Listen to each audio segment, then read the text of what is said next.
Please welcome National Cyber Director, Executive Office of the President, Chris Inglis, and CEO Mandiant, Kevin Mandia.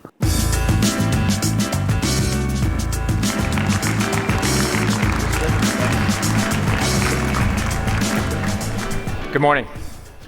I'd like to introduce to you the director, Chris Inglis, who is our first ever National Cybersecurity Director.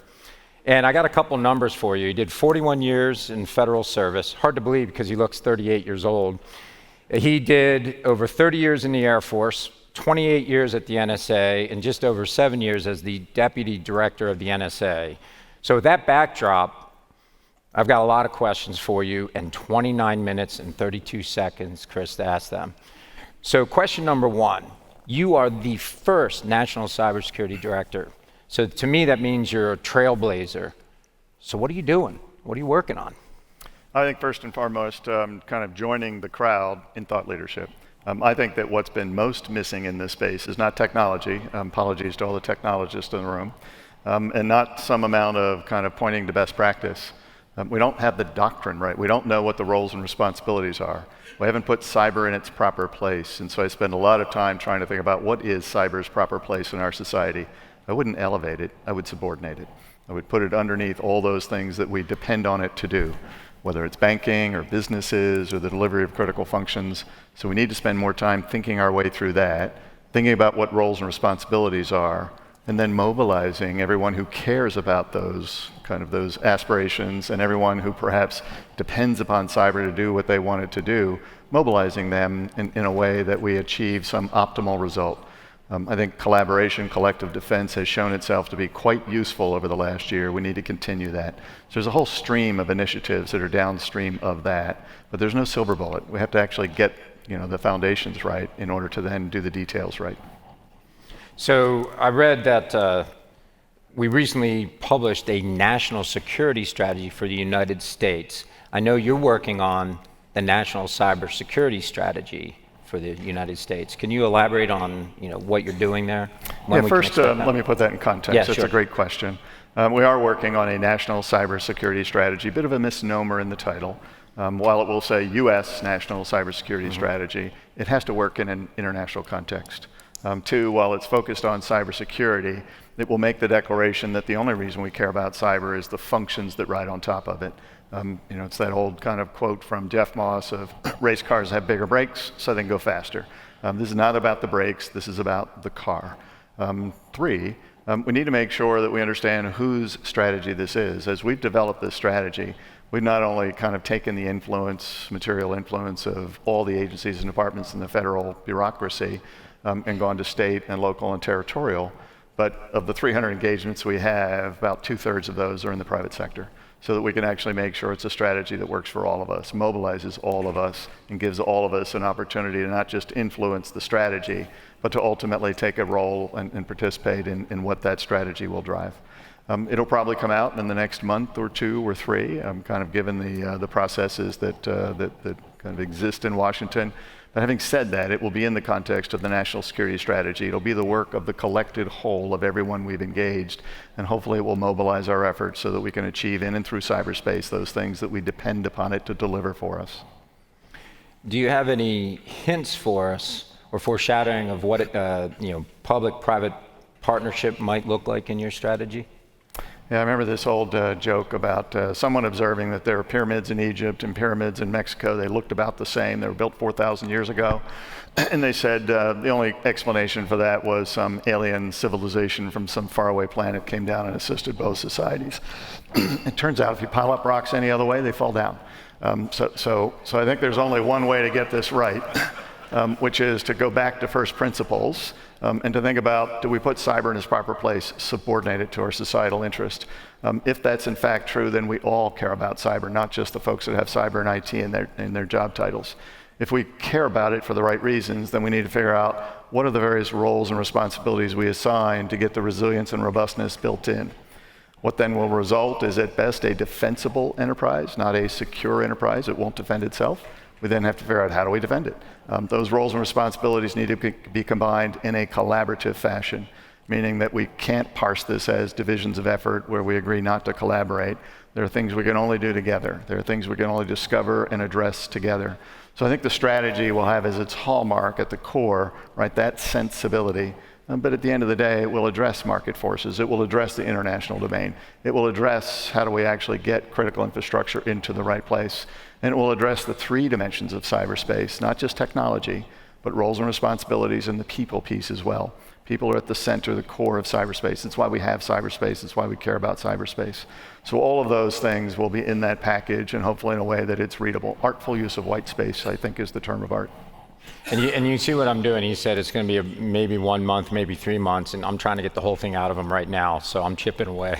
So we'll move past that. I know you're bringing a lot of workforce into your team right now. What can we expect to see from you and your team maybe in the upcoming year as you grow out the first ever National Cybersecurity Director Office? Yeah, well, if you turn the camera around and look at the Office of the National Cyber Director, our principal mantra in terms of how we work is by, with, and through. So we don't need a large workforce at the Office of the National Cyber Director. That being said, we're following Moore's Law every quarter. We've grown from 1 to 2 to 4. You can follow the progression. We're at about kind of version 6.0 of the organization, moving to version 7.0. Something on the order of 64 people there. It's too small to actually conduct any meaningful cyber operations, but that's not our job. It actually is supposed to connect, to champion, to leverage all the activities that take place, not just across the federal bureaucracy or the state, the local, territorials, but to drive public-private collaboration. So we now have a number of initiatives that are underway to try to figure out how to find, to champion, to connect all those efforts that will make cyberspace deliver on our aspirations for it, so that we can obsess about what we want to do with cyberspace, not the threats in and through cyberspace. Well, let's pivot off that, because I got to see you speak 8 days ago, wherever we were. You flew in, I flew in. 8 work days ago, yes. Yeah, I think you're right. But you had a viewpoint that we've talked about the threats. This is my words, not his words. He said it more elegantly. But we've talked about threats for a long time. We kind of know what's going on. And you were at the NSA for 28 years. You've seen a bunch of shift changes. How would you describe the environment today? Where are we at today? Are we going through another shift change to some extent in cyber? I think it's a rheostat, not a switch, right? Okay. So I think the rheostat's ever turned up. But I kind of would describe that we, across my 40 plus years in this space, have seen 3 waves, right? And they are now occurring concurrently. One hasn't replaced the other, one's built upon the other. First wave, of course, that we would have experienced 40 years ago was attacks on data and systems. That's why we coined the phrase kind of CIA, confidentiality, integrity, availability, being the hallmarks of what you do to defend against those perils. We then saw that it was less about the data and the systems than it was attacks on the critical functions that depended on that. And so we abstracted that data and those systems into how do you deliver critical functions in this society. You do so through generally a collaboration, typically within the private sector, but increasingly between the private sector and the public sector. And to defend critical functions dependent upon digital infrastructure, you have to make sure that you do all the things in level 1 to defend the data and the systems, but you have to actually figure out how do you defend a collaboration. The only way to defend a collaboration is to have a collaboration, a collective defense. But the third wave we've seen more recently, last 5, 10 years richly, is an attack on confidence. Think about the Colonial Pipeline attack, where of course it was an attack on an undefended virtual private network. Somebody, a criminal gang, we believe from Russia, got into the information technology side of that system, given the worry that they might then transgress into the operational technology side of that system. They shut the pipeline down. You might argue that it was an attack on the technology of the system. Of course, it was holding at risk the critical function of the flow of petroleum up and down the eastern seaboard. It held that at risk. So it was an attack on the collaboration between the various parties who make that pipeline work, whether you generate petroleum or deliver it, and the government who perhaps should be providing some kind of overwatch as to whether that critical function is appropriately resilient and robust. But at the end of the day, it was really an attack on confidence. Millions of people up and down the eastern seaboard went to the darkest possible corner, thinking that just like a hurricane sweeping the white bread off the store shelves, that they needed to flood the gas stations and essentially extract petroleum from that pipeline. If you're the attacker, you might have been after data and systems, you might have been after the money that you could get by holding a critical function at risk, but you couldn't have missed that you succeeded in an attack on confidence. We need to defend all three of those. And perhaps that last one is the hardest one of all, because that confidence is based upon, do we understand these systems?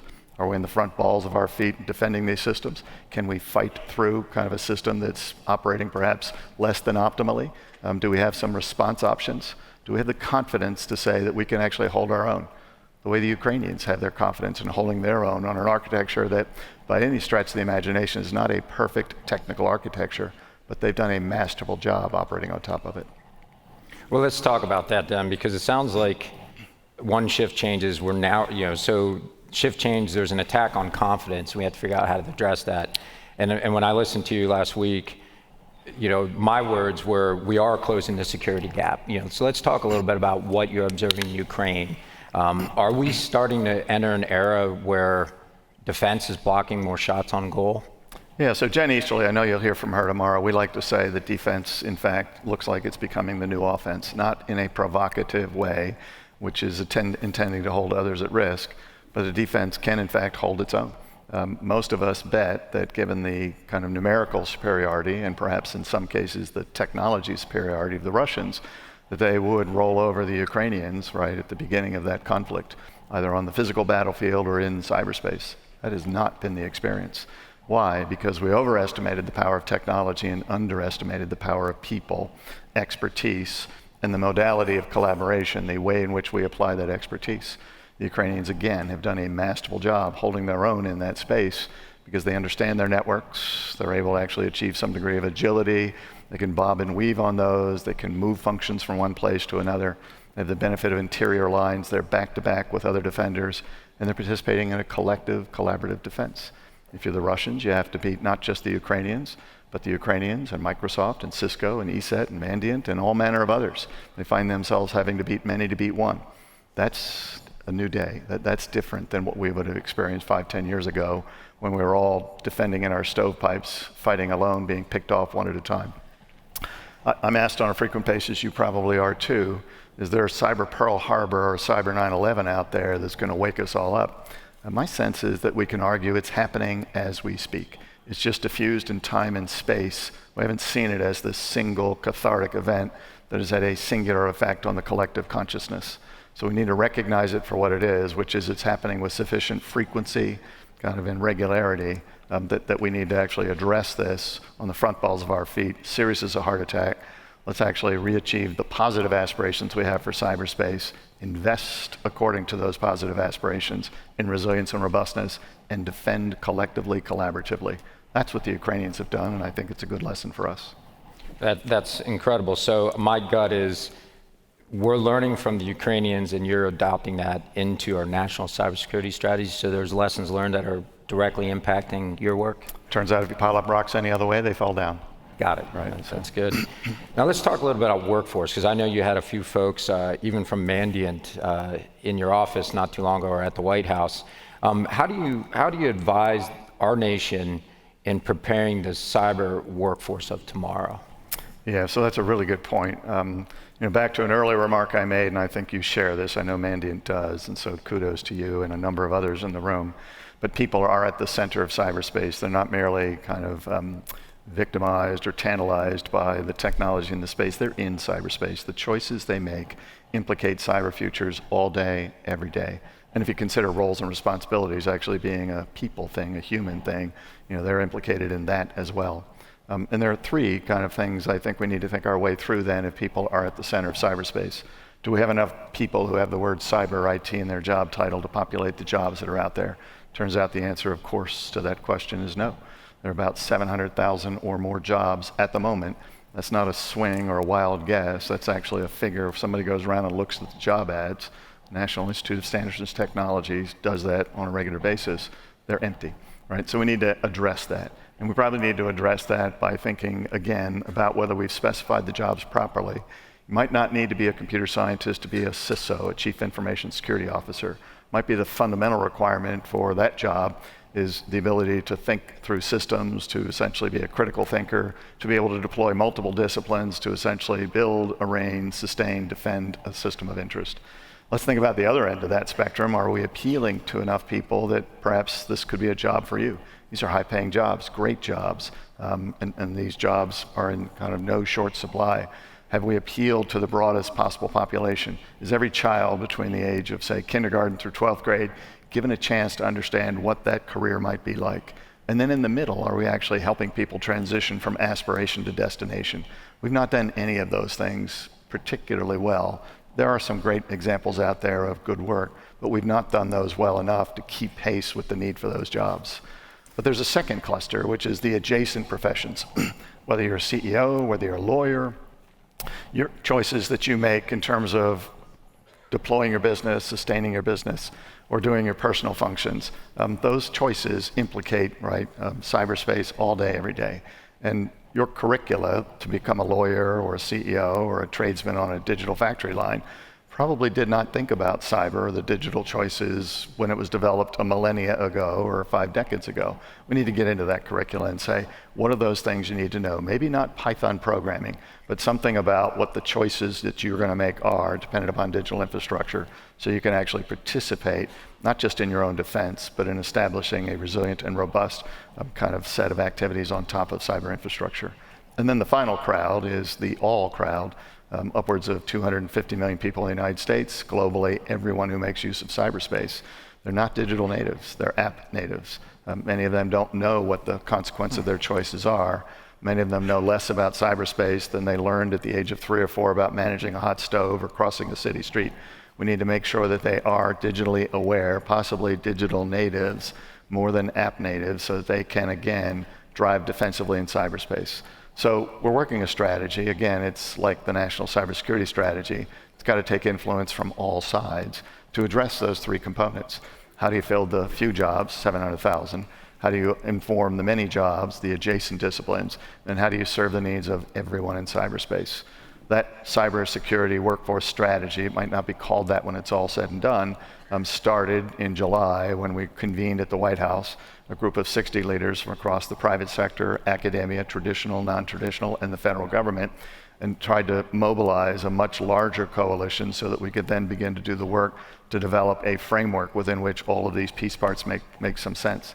Now, there's a bit of hubris in what I've just said. We didn't start this in July. It was started in so many places years before. But most of those efforts are not well connected. They don't have sufficient kind of champions. They're not sufficiently resourced. We don't have something that would connect them and leverage them and champion them going forward. So that's the work before us. This is a horizontal strategy about connecting all those piece parts to address those 3 populations. Well, and while I've got you, and you know, as the National Director for Cybersecurity, we're talking to a whole bunch of CISOs and folks that manage security departments. How do we engage the government? How do you see the roles and remit? Is it changing under you? I know we have CISA with Jen, we've got Ed Neuberger at the White House. How would you advise us engage the government, let's say, during a time of duress? Yeah, if I could expand that question a little bit, I would say that if you're a CISO, God bless you, right? So the work that you do kind of sustains kind of our ability to achieve aspirations on top of digital infrastructure all day, every day. But there are 3 reconciliations that are required, I think, built around you. First is a vertical reconciliation. Your CEO, your board, your COO needs to see you not as a cost center, but as an enabler of the critical functions, the critical activities that your company wants to undertake. Oftentimes, it's the business that's driven from the boardroom that takes risk, and the CISOs are expected then on digital infrastructure to mitigate that risk. We need to reconcile those 2 vertically. Bring that function, bring that consideration into the boardroom, and therefore you will be a critical business enabler as opposed to a cost center or somebody who defends critical infrastructure alone. We need to have a horizontal reconciliation between all of the players that live in cyberspace. You've spoken about the need for private-public collaboration, not just division of effort. I think that's true. That's essential, right? The government has certain capabilities, certain insights, certain authorities that are unique, and it should bring those to bear in support of the private sector, which is on the front lines of the cyber skirmishes that we encounter, or kind of the execution of our cyber aspirations, which I think should be our driving focus. And the government increasingly is trying to think its way through, if it has actionable intelligence, how does it place it in the hands of the actor? If it has some sense of what best practices are based upon threats coming over the far horizon, How does it actually get those out? And how does it become a meaningful collaborator in places like the Joint Cyber Defense Collaborative, which is run by CISA, or kind of NSA Cyber Collaboration Center, or through the sector risk management agencies? How does the government join the game up on the front lines to become an active collaborator in supporting the work that CISOs have for too long kind of taken on alone? Right? The final reconciliation is a temporal reconciliation, meaning that we can't just take this activity that we call cybersecurity, which is a small part of our larger cyber strategy, and think of it as a response option. Think of it as something that we do only in the operational execution of digital infrastructure. If it's all about OpEx and never about CapEx, then it's a pickup game. We're going to do Log4j over and over and over again, where everybody responds because there's a 2-alarm or a 3-alarm fire somewhere in the distant kind of horizon. If we did that perfectly, we'd just lose more slowly. So we need to push some degree of responsibility and accountability upstream, way upstream, to the commodity providers, the suppliers, the integrators, to build resilience and robustness in, so that when you buy a pound of the cloud, I know you don't buy it that way, but when you buy a pound of cloud, it comes with resilience and robustness built in. When you buy a software license, it comes with resilience and robustness built in, and it's composable with the other piece parts in a way that you can actually easily, intuitively create secure or at least defensible solutions. We buy cars that way, we buy airplanes that way, we buy therapeutics and drugs that way. We should buy computer, software, hardware, firmware, or a pound of the cloud that way. We need to solve all of those problems. If we do those 3 reconciliations, then the life of a CISO becomes maybe not more celebrated, but it becomes a lot easier, and it becomes something that's rationalized to the larger purposes for which society cares about digital infrastructure. So during that, I turned over and found Tim Crothers, my CISO, to make sure he was listening. He was listening, which is excellent. So in your new organization, how would does the private sector engage with your org as well? I know how we engage with CISA, and we'll hear from the director, Jen Easterly, tomorrow. How would we engage with the Office of the Director of National Security? Yeah, it's a great question. So Jen Easterly likes to say that the National Cyber Director is the coach and she's the quarterback. There are lots of other players on the field, make no mistake, sector risk management agencies, FBI, NSA, and so on and so forth. But just taking those two in hand, that's a useful metaphor, I think. Coaches are not on the field during the game, but they are accountable to make sure that there is a game plan. They're accountable to make sure roles and responsibilities have been properly assigned. They're accountable to make sure that the performance is what it should be, else we should change that game plan. So I wouldn't say that I'm completely comfortable being off the field, right? You need to actually march to the sound of the guns. But my job is not to engage directly the private sector in operational matters. My job is to ensure that the roles of the government are properly defined, that the government's standing into those roles, that it's increasingly coherent. You don't need a PhD in government to deal with the government, and that entities like Jen Easterly and Rob Joyce and Brian Vordren operating at CISA and NSA and FBI and all the other sector risk management agencies are in fact engaging you proactively, right, continuously, so that we don't flip a switch in a cyber crisis, we just turn a rheostat, right, to essentially exercise and leverage the continuous relationships that we have day after day after day. There is a moment when I think it's very useful for me to be engaged by the private sector, which is as we're thinking about what should the strategy be, and what should perhaps the questions be that we ask in and through that strategy. That's why in our engagement, right, of the various parties that have informed the national cybersecurity strategy, over 300, 2/3 of those have been in the private sector, right? That's really, really important, right? So I think your nomination of the questions as much as to the answers to the questions the government might ask are perhaps the most important kind of engagement that I would have, that my office would have. So Chris, I got 2 more questions related, but I'll start myopic first. In your role, how would you expect to measure the progress of securing first, let's say, the government? How would you go about measuring that? Yeah, that's a great question. I think optimally you want to know that your performance statistics are based upon the things people want to do with cyberspace. So not so much on the attributes of cyber or digital infrastructure, but focused on, was I able to get up today and execute the missions of my organization with the confidence that I want to have? Was I able, with speed, confidence, and some perhaps degree of convenience, able to execute my personal functions if I'm measuring what the effect is on individuals or small businesses? But those are really hard to do because both the numerator and the denominator are ever changing, right? There are more attackers in this space every day There's more technology, there's more services kind of riding on that technology every day. So it's hard to hold that background firm while you then measure the foreground. So I'd say that we're measuring it this way. We start with the leading indicators of, do we in fact have defensible architectures? And they derive from three things. One, have you actually got the right attributes in the software, the hardware, and the integration of that into systems of interest? In the federal government's kind of articulation of what was called Executive Order 14028, huge credit to Ann Neuberger and her team over at the National Security Council for driving that. We actually articulated what those leading indicators are of a defensible architecture. Things like segmentation, encryption of data at rest and in transit, multi-factor authentication, so on and so forth. If you did all of those things, you can have higher confidence that you've got at least a defensible technical architecture. But it's also important to get the roles and responsibilities right. So Executive Order 14028 began to describe what those roles and responsibilities, those practices are. We're following through in terms of how we then describe those roles in a zero trust architecture, but we have further work to do. How do we get the roles and responsibilities right? So again, not just a defensible architecture stands underneath of us, but a very defensible set of practices on top of that kind of benefits us. And then finally, you gotta get the people skills right so that you make sure that you've filled all those cyber and IT jobs, but that everyone has the awareness necessary to participate in their own defense. If you get those things right, those are leading indicators that you're kind of setting yourselves up for the success that you want. You can then begin to measure. I like Dmitry Alperovich's kind of old soft when he was at CrowdStrike, said you need to be able to find something in X time, seconds, you need to be able to box it in Y time, minutes, and you need to be able to evict that in say Z time, maybe an hour, right? I love that metric. Now whether the numbers are right, the thinking is exactly right, so that you understand that in the moment when you actually experience one of these things, you don't just have a defensible architecture, but you've shown that it actually works. And then when you ultimately do that, make sure that you brought every resource to bear, that private-public collaboration kind of comes foremost to mind. I ultimately do think we need to be able to measure the ultimate kind of measure of success, which is my confidence in and through that space. Hard to do, but I think subjectively we'll know whether we're getting better or worse in that regard. Well, do you recommend, if you were talking to corporate directors, would you recommend, and what would be the content of like a tabletop exercise? Like how do you get, I can't help myself, I keep going back to that strategy and trying to dig out of you all the things in it.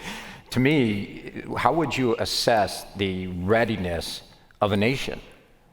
Is that part of the strategy, and do you have ways and means to do that? Is it drills? Is it exercises? What would it be? I do think that TTX's tabletop exercises, kind of just the thought experiments of let's try to actually experience without actually experiencing it in the real world. Those are absolutely important. I sat through one that your company ran not long ago at a conference. I was sitting all the way in the back row, taking copious notes. I thought it was exceedingly well done. And here are the hallmarks of a really good exercise. It has to actually kind of be about the function that you care about. It can't be about digital infrastructure. It can't be we say, let's examine this piece of software with these attributes in it and whether it holds up against some abstract kind of threat. That doesn't work because everybody in the room is looking at their watch trying to imagine where the nearest door is. Right? It has to be a function you actually care about. So put that on the table and actually have common cause. The principals, not the surrogates, need to show up for the party. Right? You need to have the CEO in the room. You need to have some number of the board members in the room if they're going to be expected to perform something in the moment. But the principles have to be there because the learning that's about to occur is probably going to occur as much or more in the muscle memory as it is on the scripts that you walk away with. And so they have to be in the room because there are those aha moments that no one can explain. You can't read about it in a book or in a final paper. And you need to then motor your way through and have these moments in this where you actually kind of take on those unimaginable kind of moment. You need to actually say, this could happen. What are you going to do about it? And you can't take a pass at that point and have somebody walk in with a white card and say, this is what you're going to do. You need to have that pregnant pause. You ask somebody a hard question, you wait 12 seconds. The human kind of condition is such that you will answer. At some point, the silence becomes unbearable. You need to listen to the answer and reserve the right to have that be an answer that nobody's proud of. That's where you have that moment where you say, I want to avoid that future. You just had the benefit of a time machine. You can actually, without having to experience the future, imagine you did, rock it back to the present and make the investments. Typically, the investments are in roles and responsibilities, in the upskilling of people, as much or more as, hey, I want to go off and buy some new technology or software. right? Those are really, really important. So yes, we will conduct those, right, at the national level. I think I would encourage those to be conducted in a cascading way all the way through the system. So I think they're absolutely valuable. And last question for the audience, many years from now, 22 years from now, and you finally decide, I'm ready to step down as the director of cybersecurity, and that, Cyber years, of course. Yes. Right. So. What do you want to leave behind? Like, what would you see one thing that would be, we were successful in something really important? I mentioned at the beginning, I think 3 things. One, that we put cyber in its proper place, that we don't talk about cyber for its own sake. We don't have bragging rights at the water cooler because we have the coolest instantiation of cyber ever. That we understand that cyber's only purpose, the only reason we care about it, is the functions, the things that ride on top of it, that we put that in its proper place, subordinate it to our larger interest. And when you ask anybody, why do you care about cyber, they know immediately, what cyber's role in their lives is. It's not some abstract thing that kind of lives in the corner. 2, that we've mobilized everyone. That when we say who in this room is accountable for kind of our cyber resilience or cyber robustness, or who in this room is accountable for achieving our aspirations in digital space, everyone raises their hand. Yeah, I participate in my own defense in the same way that I participate in my defense in the physical world. Locking my car, not leaving iPads on the dash, kind of having my hands at the 10 and 2 o'clock position, I don't drink and drive. All of those things we know, right, reflexively, intuitively.